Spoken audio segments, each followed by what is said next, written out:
तो बच्चों, स्वागत है आप सभी का एक बार फिर से आपके अपने चैनल में।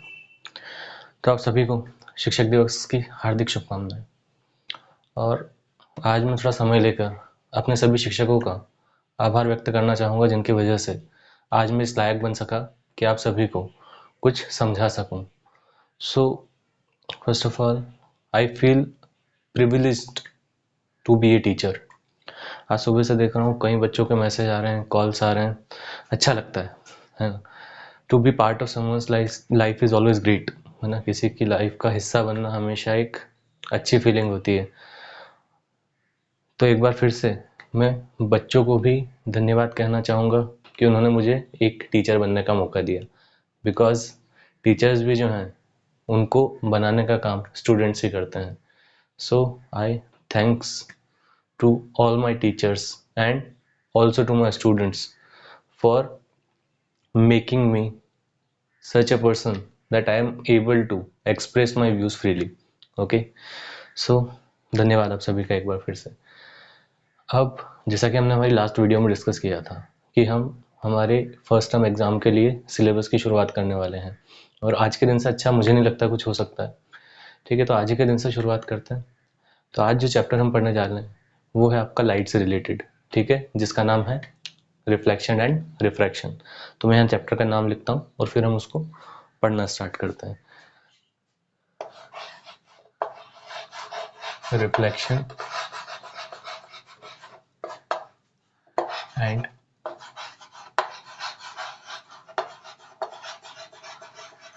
रिफ्रैक्शन। ओके, तो बेटा अभी मैंने आप लोगों से बोला कि अभी का ये जो चैप्टर हमारा होने वाला है ये लाइट से रिलेटेड है। ठीक है, तो सबसे पहले हम थोड़ा सा लाइट के बारे में जान लें और उसके बाद डायरेक्टली हम हमारे टॉपिक के ऊपर आएंगे। हम strictly exam point of view से पढ़ने वाले हैं। कोशिश ये करेंगे कि हम जितनी डिटेल्स हो सके उसको कवर करें, बट साथ ही हमारी कोशिश ये भी रहेगी कि हम टू द पॉइंट पढ़ाई करें। तो मैंने आप लोगों से बात की कि हम लाइट से रिलेटेड टॉपिक पढ़ने वाले हैं। तो आप लोगों को मैं बता दूं कि लाइट जिस ब्रांच के अंदर हम फिजिक्स के पढ़ते हैं उसे ऑप्टिक्स कहा जाता है। So we can say that study of light and light related phenomenons comes under the optics branch of physics. तो मैं लिख देता हूँ ताकि आप लोगों के दिमाग में ये चीज़ बनी रहे। तो अब जो हम स्टार्ट करने वाले हैं वो स्टार्ट करने वाले हैं ऑप्टिक्स। ठीक है, अब जो हमारी शुरुआत होने वाली है वो होने वाली है ऑप्टिक्स से। और अभी मैंने आप लोगों से बोला कि लाइट, है ना, लाइट हमारी डे टू डे लाइफ का एक हिस्सा है ना। दिन से रात तक हमको किसी ना किसी फॉर्म में लाइट देखने को मिलती है, और लाइट ही रिस्पॉन्सिबल है कि हम चीज़ों को हमारे आसपास देख पाते हैं। बट लाइट एक्चुअल में है क्या, है ना। तो अगर मैं एक लाइट के नेचर की बात करूँ आप लोगों से, तो लाइट का जो नेचर रहा है वो काफ़ी ज़्यादा कॉम्प्लिकेटेड सा रहा है। काफ़ी सारे जो साइंटिस्ट हैं उन्होंने अपने तरीके से लाइट को समझाने की और समझने की कोशिश की है। थोड़ा सा टाइम लेते हैं और समझते हैं कि लाइट की हिस्ट्री क्या रही है।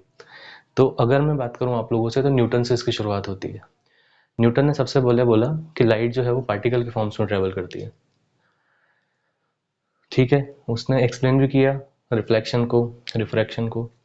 उनके बाद एक साइंटिस्ट आते हैं हाइगन करके, उनका बोलना होता है कि लाइट जो है आपकी वो एक वेव के जैसा ट्रेवल करती है।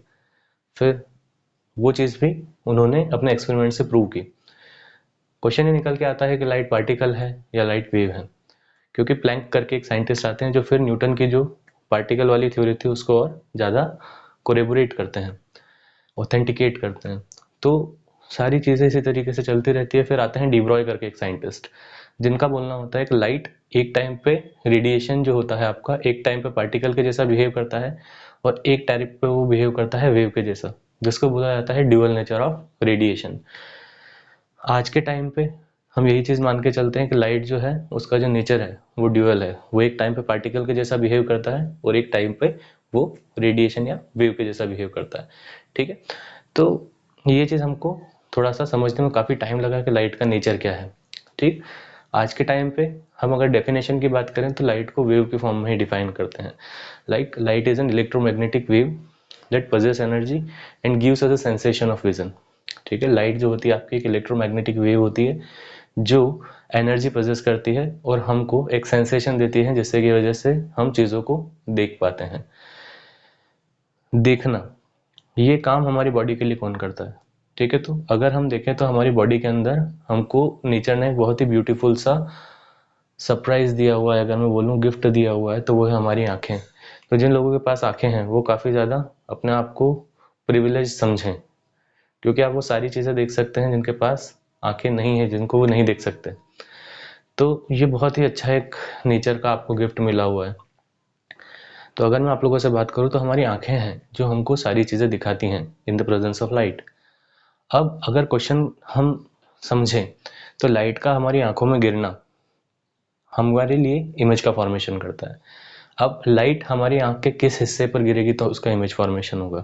ठीक है, तो लोअर क्लास में भी आप लोगों ने पढ़ा होगा, आई सपोज 8th क्लास में टॉपिक आता है आप लोगों को साइंस के अंदर, कि हमारी आंखों के अंदर रेटिना होता है जो एक स्क्रीन के जैसा काम करता है, जिसमें आपकी इमेज का फॉर्मेशन होता है।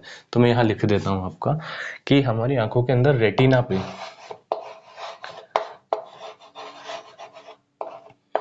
जो है आपका इमेज का फॉर्मेशन होता है।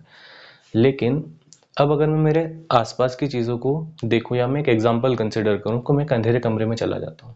ठीक है, अंधेरा कमरा है जहां पर कुछ भी नहीं है, रात का समय है। तो जैसे ही मैं उस कमरे के अंदर एंटर करूंगा तो क्या मैं चीज़ों को देख पाऊंगा? तो definitely I will not be able to see the things because there is no light present over there, क्योंकि वहाँ पर किसी भी फॉर्म में लाइट प्रेजेंट नहीं है। ठीक है, तो पहली चीज़ तो मुझे ये समझ में आ गई कि बिना लाइट के हमको आंखों के होने के बावजूद चीज़ों को देखना पॉसिबल नहीं है। अब मैं क्या करता हूँ, मैं जाता हूँ उस कमरे के अंदर और एक मोमबत्ती ले जाकर जला देता हूँ। ठीक है, जैसे ही मैं मोमबत्ती जलाता हूँ तो मोमबत्ती जो है मुझे सबसे पहले दिखाई देती है। ठीक है, ये चीज़ भी मुझे समझ में आती है, लेकिन उसी के साथ में क्या देखता हूँ कि उसके आसपास की जो चीज़ें हैं वो भी मुझे दिखाई देने लग जाती हैं। ठीक, तो अब मोमबत्ती जो था वो मेरे लिए सोर्स ऑफ लाइट था, तो उसको देखना समझ में आता है कि मोमबत्ती से निकलने वाली जो रेडिएशंस हैं वो मेरी आंखों में पहुंच रही हैं और मैं उसको देख पा रहा हूँ। ठीक है, लेकिन ऐसा क्या रीज़न है कि आसपास की जो चीज़ें होती हैं उनको मैं देख पा रहा हूँ, लेकिन मुझे ये चीज़ भी पता है कि वो जो चीज़ें मैं देख पा रहा हूँ वो सोर्स ऑफ लाइट नहीं है। ठीक है, तो इसी कैटेगरी में अगर मैं आप लोगों से बात करूं तो हम देख तो सब ऑब्जेक्ट्स को सकते हैं, लेकिन हमने क्लासिफिकेशन किया है ऑब्जेक्ट्स का दो टाइप्स में। पहला, ऐसे ऑब्जेक्ट्स जिनकी खुद की लाइट होती है, और दूसरा ऑब्जेक्ट्स जिसकी खुद की लाइट नहीं होती। ठीक है, तो let me write it over here कि there are two types of object. First, those who are having their own light, ऐसे ऑब्जेक्ट्स को बोला जाता है आपका ल्यूमिनस ऑब्जेक्ट्स।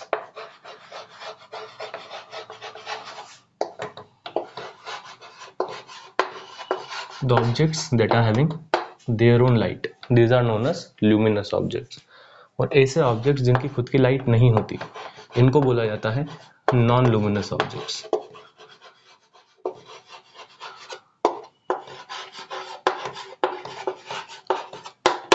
ठीक है, तो हम इस चीज़ को समझ सकते हैं। पहली चीज़ तो मुझे क्लियर है कि जो मेरे ल्यूमिनस ऑब्जेक्ट्स हैं वो सोर्स ऑफ लाइट है, तो उनसे लाइट डायरेक्टली निकलती है और मेरी आंखों के रेटिना के ऊपर गिरती है और मुझे उनकी इमेज दिखाई देती है।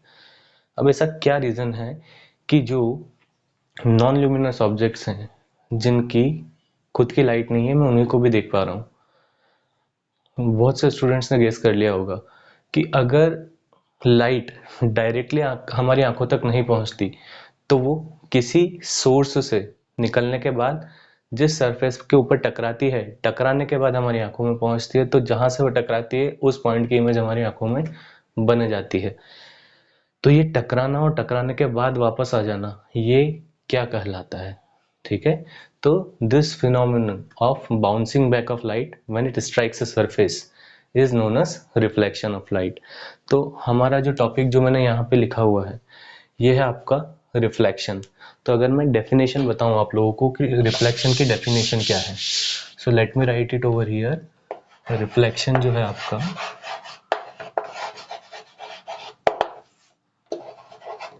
इट इज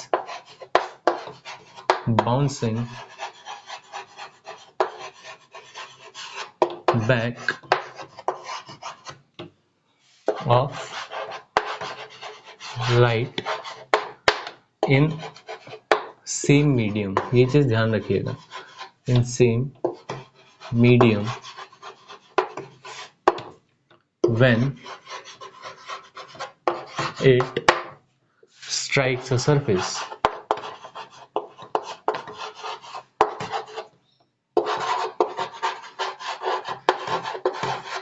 ठीक है। जब भी जो आपकी लाइट है किसी एक सरफेस के ऊपर टकराती है तो वो बाउंस बैक करती है, और यही फिनोमिनन जो होता है आपका, इसी को कहा जाता है आपका रिफ्लेक्शन। रिफ्लेक्शन एक फिनोमिनन होता है जिसमें लाइट क्या करती है, बाउंस बैक करती है उसी सेम मीडियम में किसी सरफेस से टकराने के बाद। अब अगर हम बात करें तो आपका रिफ्लेक्शन कितने टाइप का होता है, ठीक है, how many types of reflection are there. So let me write it over here, types of reflection.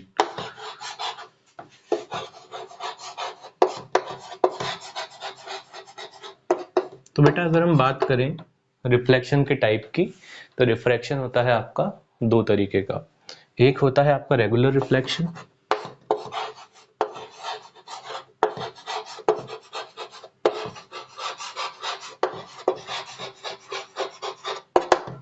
और एक होता है आपका इरेगुलर रिफ्लेक्शन।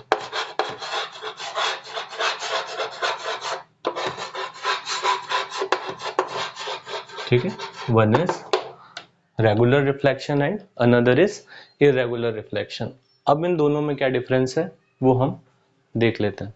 ठीक है, तो सबसे पहली बात, लाइट जब एक सरफेस पे गिरेगी तो वो बाउंस बैक करेगी। ठीक है, अब उस बाउंसिंग के हिसाब से उसकी बेसिस पे हमने रिफ्लेक्शन को दो पार्ट्स में डिवाइड किया है। अब मैं सबसे पहले दो सरफेस बनाता हूँ, है ना, उसके बाद हम देखते हैं कि इरेगुलर रिफ्लेक्शन किस तरीके का होगा और रेगुलर रिफ्लेक्शन किस तरीके का होगा। ठीक है, तो this is the first surface. ठीक है, ये मेरा पहला सरफेस है। ठीक है, और ये जो है मेरा, sorry, this is my second surface. ठीक है, तो ये मैंने यहाँ पे दो सरफेस लिए। ठीक है, अब इन दोनों सरफेस पे क्या हो रहा है बेटा, लाइट आकर गिर रही है। ठीक है, एक लाइट आती है, इस सरफेस पे ऊपर गिरती है और इस तरीके से उसी मीडियम में क्या कर जाती है, बाउंस बैक कर जाती है। ठीक है, इन अ सिमिलर मैनर लाइट इस सरफेस पे यहाँ गिरती है, इसी तरीके से बाउंस बैक कर जाती है, ऐसे गिरती है, ऐसे कर जाती है। ठीक है, अब दूसरे सरफेस की बात करते हैं। लाइट ऐसे गिरती है, ऐसे निकल जाती है।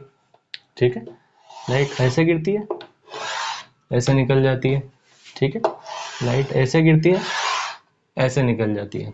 ठीक है, अब अगर दोनों केसेस की मैं बात करूं आप लोगों से, तो दोनों केसेस में आपको दिख रहा होगा कि लाइट बाउंस बैक तो कर रही है। ठीक है, लेकिन अगर मैं आप लोगों से बात करूं तो यूनिफॉर्म रिफ्लेक्शन आपको किस केस में दिखाई दे रहा है, केस 1 में दिखाई दे रहा है या फिर केस 2 में दिखाई दे रहा है। ठीक है, तो अगर मैं आप लोगों से बात करूं तो मैं केस 1 की बात करूं तो लाइट एक पैटर्न बना के क्या कर रही है, रिफ्लेक्ट हो रही है। ठीक है, तो ये वाला जो केस है जिसमें लाइट एक स्मूथ सरफेस के ऊपर, ठीक है, लाइट एक स्मूथ सरफेस के ऊपर, है ना।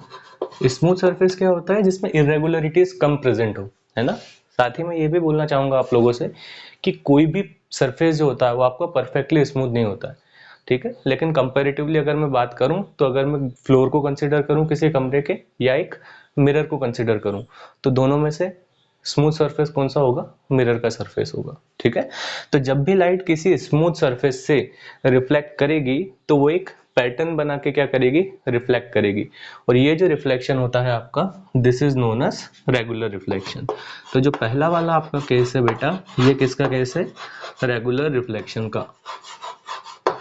ठीक है, अब अपन बात करें दूसरे केस की, तो यहाँ पे हम डायग्रामेटिक रिप्रेजेंटेशन में ही सही लेकिन देख पा रहे हैं कि ये वाला जो सरफेस है आपका, ये परफेक्टली स्मूथ नहीं है, यहाँ पे इरेगुलरिटीज प्रेजेंट है। ठीक है, तो यहाँ पर जब लाइट गिरती है तो एक प्री डिफाइंड पैटर्न नहीं बना पाती। ठीक है, और प्री डिफाइंड पैटर्न न बनाने की वजह से आपकी लाइट जो है वो अलग अलग डायरेक्शन में क्या करती रहती है, जाती रहती है। तो ये जो एक आपका रिफ्लेक्शन है, ठीक है, जिसमें लाइट एक पैटर्न बनाकर रिफ्लेक्ट ना होके अलग अलग डायरेक्शंस में क्या हो, रिफ्लेक्ट हो, तो इसको कहा जाता है आपका इरेगुलर रिफ्लेक्शन।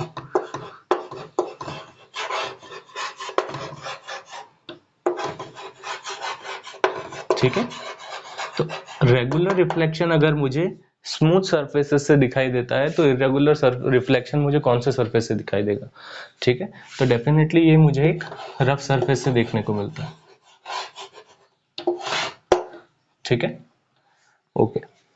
अब अगर मैं आप लोगों से बात करूं तो रिफ्लेक्शन का यूज क्या है ना? तो सबसे बेस्ट जो यूज मुझे दिखाई देता है वो मुझे नेचर से ही दिखाई देता है, क्योंकि हम नेचर को ही पढ़ते पढ़ते आज यहाँ तक पहुंचे।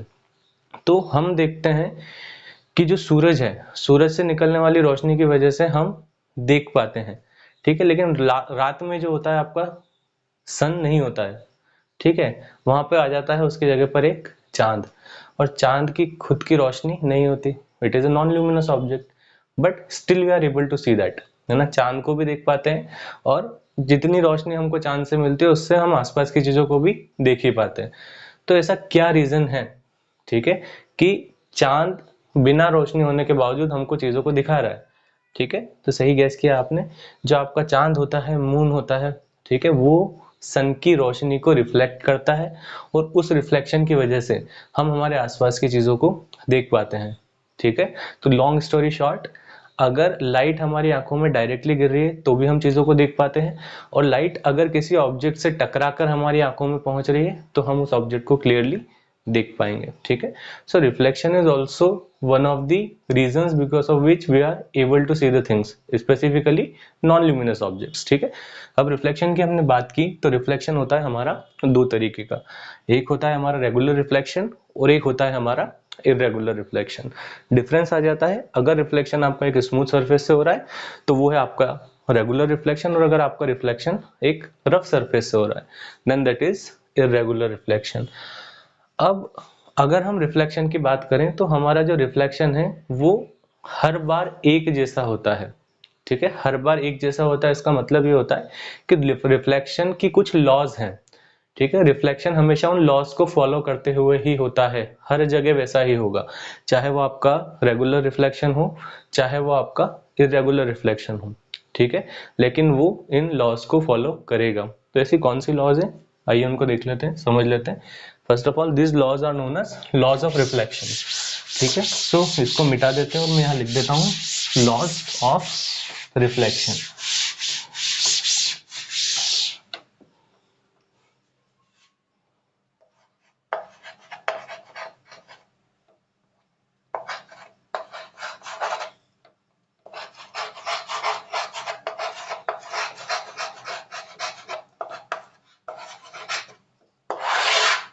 ठीक है, so now what we have to study, we have to study the laws of reflection. तो आइए समझते हैं इसको। सबसे पहले मैं एक सरफेस लेता हूं, let me take a surface. ठीक है, this is a smooth surface, surface का नामकरण कर देते हैं हम, सरफेस इज एक्स वाई। ठीक है, ये जो सरफेस है आपका ये कौन सा है, एक्स वाई। ठीक है, प्लेन मिरर आप सपोज कर सकते हैं, ठीक है, वो भी अपन देखेंगे कि मिरर क्या होता है, बट अभी, है ना, this is a plane mirror. Suppose करो कि लाइट जो है आपकी यहां से इस सरफेस के ऊपर आकर स्ट्राइक कर रही है। ठीक है, light is striking on this surface. Okay, ये पॉइंट पे टकराने के बाद लाइट इसी मीडियम में क्या करती है, आपकी बाउंस बैक करती है। इसको मुझे एक बार और क्लियर बना दे दीजिए, जस्ट वेट फॉर भाई। ओके, ठीक है, तो ये तो हो गया आपका रिफ्लेक्शन, है ना। अब हम इसकी लॉस को समझने की कोशिश करते हैं। जो लाइट आपके सरफेस के ऊपर गिरती है उसको क्या बोला जाता है, इंसिडेंट रे बोला जाता है। ठीक है, ये जो गिरना होता है इसको क्या बोला जाता है, इंसिडेंट होना। ठीक है, so a ray of light when it strikes the surface then the ray that is striking the surface is incident ray। ठीक है, इंसिडेंट रे। अब बहुत से बच्चों के दिमाग में डाउट आ रहा होगा कि सर आपने रे क्या होता है ये तो बताया नहीं है ना। तो लाइट के प्रोपोगेशन का डायरेक्शन हम इंडिकेट करते हैं एक रे के थ्रू। ठीक है, तो रे क्या है आपका, रे you can understand it is the straight line that indicates the direction of propagation of light. ठीक है ना। तो रे क्या है, आपकी एक स्ट्रेट लाइन है जिससे हम रिप्रेजेंट करते हैं कि आपकी लाइट का डायरेक्शन क्या है। ठीक है, तो ये सपोज करिए लाइट आपकी इस डायरेक्शन में प्रोपोगेट कर रही है, तो मैं एक रे के थ्रू उसके डायरेक्शन को क्या कर रहा हूँ, बता रहा हूँ, ठीक है। So this is the direction of the incident रे, ओके। अब ये इस पॉइंट पे टकराने के बाद जो लाइट बाउंस बैक करके जाती है, उस रे को बोला जाता है आपका रिफ्लेक्टेड रे, ठीक है। That is known as reflected ray, ठीक है। ये क्या होती है आपकी रिफ्लेक्टेड रे होती है, ठीक है। अब यहाँ पर हमको दो तीन चीजें समझनी है और उसके बाद हम रूल्स को देखेंगे, लॉ को देखेंगे कि लॉज ऑफ रिफ्लेक्शन क्या है। तो सबसे पहली लॉ की अगर मैं आप लोगों से बात करूं, तो जो पहली लॉ है आपकी रिफ्लेक्शन की, उसमें कहा जाता है कि angle of incidence is equal to angle of reflection, ठीक है। कि आपका जो एंगल ऑफ इंसिडेंस होता है वो किसके बराबर होता है, आपका एंगल ऑफ रिफ्लेक्शन के बराबर होता है, ठीक है। तो अब यहाँ से मुझे कुछ क्लैरिटी नहीं मिल रही है कि मेरा एंगल ऑफ इंसिडेंस कौन सा है और एंगल ऑफ रिफ्लेक्शन कौन सा है, लेकिन ये क्लैरिटी अगर मुझे मिल जाएगी तो मैं इस लॉ को प्रूव कर पाऊँ, ठीक है। तो सबसे पहले हम यहाँ पर एक नॉर्मल डालेंगे, ठीक है। नॉर्मल क्या होता है, it is perpendicular on the surface, ठीक है। नॉर्मल जो होता है वो आपका सरफेस पे डाला गया एक परपेंडिकुलर होता है, ठीक है। So this is the normal, या फिर अगर मैं बोलूं तो ये जो एक लाइन बनाई है मैंने, ये प्लेन के साथ कितने डिग्री का एंगल बनाएगी, आपका 90 डिग्री का एंगल बनाएगी। तो अब हम बात करें एंगल ऑफ इंसिडेंस क्या होता है आपका, तो एंगल ऑफ इंसिडेंस होता है आपका इंसिडेंट रे जो नॉर्मल के साथ एंगल बनाती है, वो कहलाता है आपका एंगल ऑफ इंसिडेंस। तो ये वाला जो एंगल होता है बेटा आपका, है ना, ये वाला एंगल, ठीक है। तो this angle is angle of incidence, ये होता है आपका एंगल ऑफ इंसिडेंस। और जो आपका एंगल ऑफ रिफ्लेक्शन होता है वो क्या होता है आपका, जो एंगल आपकी रिफ्लेक्टेड रे किसके साथ बनाती है, नॉर्मल के साथ बनाती है, ठीक है। तो ये वाला जो एंगल है आपका, this is known as angle of reflection. और by the laws of reflection, ठीक है, ये जो एंगल ऑफ इंसिडेंस है ये एंगल ऑफ रिफ्लेक्शन के हमेशा बराबर होता है। एक्सपेरिमेंटली आप इसको प्रूव कर सकते हैं, ठीक है। तो what is the first law of reflection, angle of incidence is always equals to angle of reflection. यहाँ लिख देता हूं मैं, ठीक है। फर्स्ट लॉ में क्या बोला जाता है आपका, angle of incidence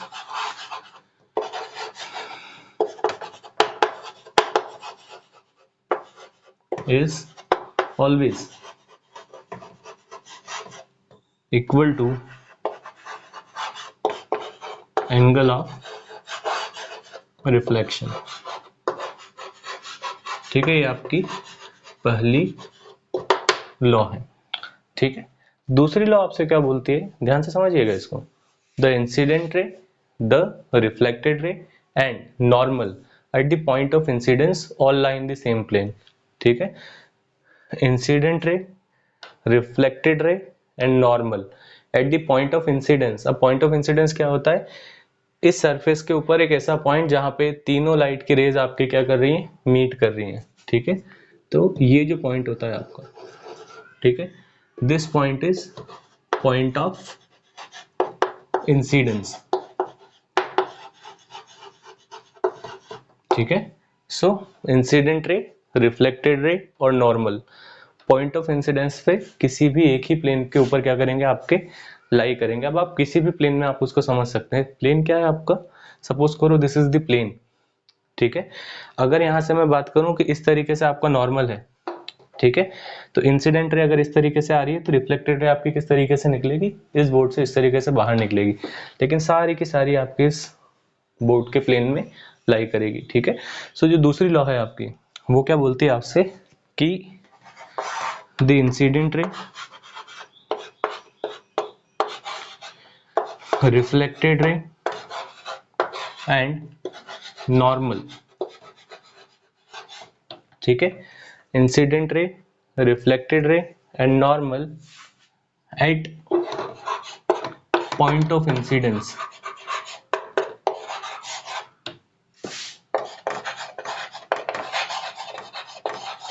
all lie in same plane, ठीक है। ये सारे के सारे एक ही प्लेन में क्या करते हैं, आपके लाई करते हैं। अब एक डाउट जनरली बच्चे ही पूछते हैं, तो सर इरेगुलर रिफ्लेक्शन के केस में क्या है, लॉज वैलिड है, तो डेफिनेटली आपकी जो लॉज हैं इरेगुलर रिफ्लेक्शन के लिए भी वैलिड है, क्योंकि ये जो लॉज हैं आपकी ये रिफ्लेक्शन के लिए है ना। और इरेगुलर रिफ्लेक्शन और रेगुलर रिफ्लेक्शन आपके रिफ्लेक्शंस के टाइप है ना। तो सपोज करो कि आपका एक रफ सरफेस है, ठीक है, एक लाइट के रे आती है आपकी इस तरीके से और वो निकल जाती है इस तरीके से, ठीक है। तो इस सरफेस पे आप नॉर्मल डालोगे बेटा तो इस तरीके का नॉर्मल नहीं होगा, ठीक है। क्यों? क्योंकि ये जो एंगल है आपका सरफेस के साथ 90 डिग्री का एंगल होना चाहिए। तो यहाँ जो नॉर्मल डलेगा आपका वो कुछ इस तरीके का होगा, सॉरी, यहाँ पे जो आपका एंगल होगा वो इस तरीके का होगा, ठीक है। आपका नॉर्मल जो सरफेस के साथ 90 डिग्री का एंगल बना है, इस केस में भी आपका angle of incidence angle of reflection के बराबर होगा। या फिर अगर मैं बात करूं यहाँ पे इस तरीके से, ठीक है, तो आपका नॉर्मल फिर वापस से इस तरीके से आ जाएगा, ठीक है। तो इस केस में भी जो आपका एंगल ऑफ इंसिडेंस होगा वो एंगल ऑफ रिफ्लेक्शन के बराबर होगा, ठीक है। तो ये थी आपकी लॉज ऑफ रिफ्लेक्शन, ठीक है। तो बच्चों आज के लिए इतना ही। हम हमारी अगली क्लास में आगे डिस्कस करेंगे स्फेरिकल मिरर्स के बारे में, इमेज फॉर्मेशन के बारे में, रियल इमेज के बारे में, वर्चुअल इमेज के बारे में, ऑब्जेक्ट क्या होता है आपका, इमेज क्या होती है आपकी। ये सारी चीज़ें अब हम हमारी अगली क्लास में, आने वाली क्लास में डिस्कस करेंगे। तब तक के लिए आप सभी का धन्यवाद।